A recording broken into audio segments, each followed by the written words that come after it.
Today, I will summarize the FOMC results and Chairman Powell's interview. From the March 18th and 19th Federal Reserve meeting, three key takeaways emerged. First, the Fed decided to hold the federal funds rate steady at 4.50%, marking the third consecutive pause since December.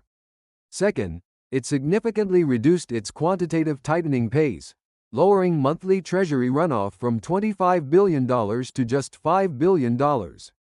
And third, it signaled two rate cuts later this year, aiming to manage economic risks effectively. Digging deeper, the decision to maintain rates was widely anticipated by markets, given ongoing inflation concerns and heightened economic uncertainty. The reduction in QT reflects efforts to stabilize liquidity amid unpredictable conditions. Lastly, the announcement of future rate cuts sends a clear signal to global markets that the Fed is prepared to ease monetary policy as growth slows.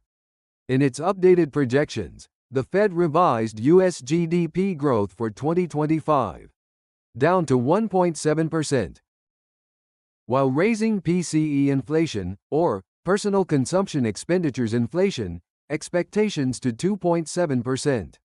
These adjustments underscore growing fears of stagflation, a mix of sluggish growth and rising prices, highlighting the challenges ahead for the U.S. economy. 1. Inflation and economic conditions? Inflation is currently elevated but shows signs of moderating. We expect inflation to decline further and reach our 2% target by 2027. The recent increase in inflation projections reflects ongoing pressures, but long-term inflation expectations remain well anchored. 2. Current policy stance and path? We believe our current policy stance is appropriately restrictive to bring inflation back to target.